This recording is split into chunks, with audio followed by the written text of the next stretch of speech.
میں دنیا ایک بحرانی کیفیت میں اور اس بحران کا فائدہ اٹھاتے ہوئے میں کتنے پیسے بنا سکتا ہوں یہ ان کو دنیا کی معیشت سے کوئی لینا دینا نہیں۔ ٹھیک ہے عامر صاحب، کیا اچیو کیا کرنے چاہ رہے ہیں آپ؟ ایران کی بحری ناکہ بندی کے بعد ٹرمپ، اور دوسری طرف وہ مذاکرات کی بات بھی کرتے ہیں، پھر ان کو یہ بھی لگتا ہے کہ ایران تو ان کو ڈائریکٹ فون کر کے کہہ رہا ہے کہ میں تباہ ہو رہا ہوں، مجھ سے بات کر لی جائے۔ تو انفیکٹ مطلب ایک طرف وہ چاہتے ہیں کہ مذاکرات بھی جلد سے جلد ہو جائیں، دوسری طرف سے اگر وہ اس طرح سے ایران کو کریں گے جس طرح سے اب یہ بحری ناکہ بندی کی بات ہے، اور اس سے پہلے بھی بہت سارے باتیں وہ کرتے آ رہے ہیں، تو یہ تو مشکل نہیں ہو جائے گا مذاکرات کی طرف جانا؟ اچھا، وہ ہم ان کی کون سی بات مان لیں کہ ڈائریکٹ ایران کہہ رہا ہے تو بھائی کر لو ڈائریکٹ، ہم نے کب منع کیا ہے؟ ہم نے تو آپ کو بٹھا دیا، پاکستان کیا کہہ سکتا ہے آپ کو؟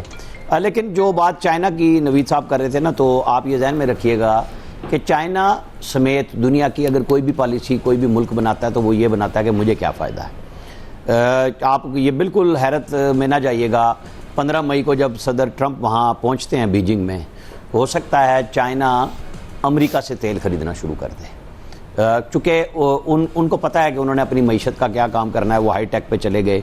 وہ آپ کو پتہ ہے کہ جب وار آن ٹیرر پہ امریکہ جنگ لڑ رہا تھا تو یہ میڈ ان چائنا پہ کھڑے ہوئے تھے، پوری دنیا میں کیپچر کر لیا انہوں نے چیزوں کے اوپر، الیکٹرانکس میں جہاں جہاں کوئی جگہ مل سکتی تھی۔ چائنا کسی لڑائی میں نہیں گیا لیکن اپنا کام اقتصادی طور پہ ڈال دیا۔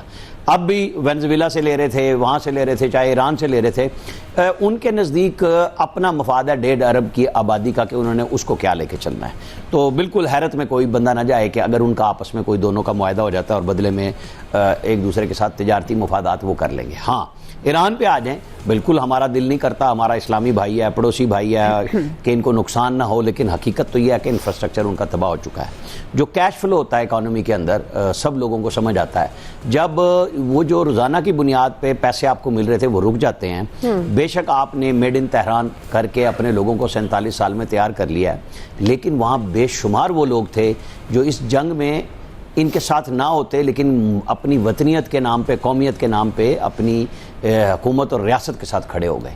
لیکن جب آپ بھوک میں ماریں گے، آپ انفراسٹرکچر میں ٹھیک نہیں کریں گے، بجلی وہاں نہیں ہوگی، اور پھر آپ معاملے کو حل بھی نہیں کریں گے، تو وہاں امریکہ تو پہلے سے اس بات کے لیے پیسے بھی لگا رہا ہے۔ آپ کو یاد ہوگا صدر ٹرمپ نے کہا کہ ہم نے تو کردوں کو اسلحہ بھی دیا تھا اور وہ پہنچایا ہی نہیں گیا۔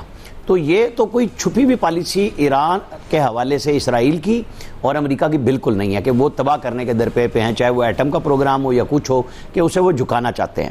لیکن کیا ضد سے پاسداران انقلاب، میں اب حکومت ایران کی بجائے میں پاسداران انقلاب کی بات کر رہا ہوں۔ آپ ذرا طالبان کو دیکھ لیں، انہوں نے 9/11 کرا لیا، تورا بورا بنوا دیا اپنے پورے افغانستان کا، سارے پہاڑوں کے اوپر، وہ اسامہ بن لادن پہ اڑ گئے، اور کیا بنا اس افغانستان کا؟ ایک جنگ وہ ہوئی، پھر اب ہوئے، اب وہ پاکستان کے ساتھ اڑ گئے ہیں۔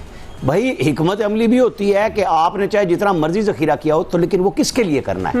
آپ کو اپنے عوام کو بھی تو زندگی دینی ہے نا۔ وہاں پہ تمام تعلیمی اداروں کا نیٹ ورک تباہ ہو رہا ہے، وہاں ریلوے اسٹیشن تباہ کر دیے، پل تباہ کر دیے، آپ کا انٹرنیٹ یوز ہی نہیں ہوتا، آپ کیا پڑھا رہے ہیں وہاں پہ؟ تو دیکھنے کی بات تھی کہ پاکستان آپ کو سمجھا کیا رہا تھا۔ پاکستان یہ کہہ رہا تھا کہ حضور سمجھیے، راستہ نکالیں، آپ کے معیشت تباہ ہو رہی ہے، پوری پاکستان کی نہیں ہوئی، دنیا کی ہو گئی، پورے گلف کی تباہ ہوئی ہے، جاپان، چائنا سب متاثر ہوئے ہیں، ٹھیک ہے؟ آپ کیا کریں گے؟ آپ تو کہہ رہے ہیں ہم تو پھنسے، ہم کسی اور کو بھی نہیں چھوڑیں گے، آپ میزائل ماریں گے، آپ، میں نے کل بھی لفظ یوز کیا تھا، یہ ایک باقاعدہ ٹرم یوز ہو رہی ہے کہ کشتیاں تباہ کر دیں گے، یعنی جو شپس کھڑے ہوئے اس وقت، تو اس وقت ان کا سب سے غصے میں سافٹ جو ٹارگٹ ہوگا وہ یہ بحری جہاز ہوں گے جو آبنائے ہرمز کے ارد گرد پھر رہے ہیں، جن کو نہ امریکہ نکلنے دیتا ہے نہ پاسداران نکلنے دیتے ہیں۔ تو پھر لڑائی کہاں جائے گی؟ مطلب ذرا سوچیں کہ یہ آپ لڑائی ہم اور آپ افورڈ نہیں کر سکتے پاکستان میں، جس کے اندر لڑائی نہیں ہو رہی، اس کے اثرات کی لڑائی ہو رہی ہے، تو پوری دنیا اس سے متاثر ہو رہی ہے۔ یورپ پھنسا ہوا ہے یوکرین کی وجہ سے، ان کے پاس پہلے ہی بہت بے پناہ مہنگائی ہے، کما کون رہا ہے؟ رشیا کما رہا ہے، اس کو دنیا نے چھوڑ دیا ہے، چائنا اپنا کام کر رہا ہے۔ تو جو بڑی طاقتیں ہوتی ہیں وہ صرف اپنے مفاد کو دیکھتی ہیں، باقی باتیں کہ جی وہ انٹیلیجنس کر دیں گے، فلاں کر دیں گے، وہ ہمارے ہاں بھی یاد ہے 71 میں 70 میں وہ چھٹا بحری بیڑا آ رہا ہے، نہیں آتا۔ آپ کے اپنے الفتح جاتے ہیں نا، آپ کے JF تھنڈر جاتے ہیں تو آپ جیتتے ہیں۔ جب آپ کسی کے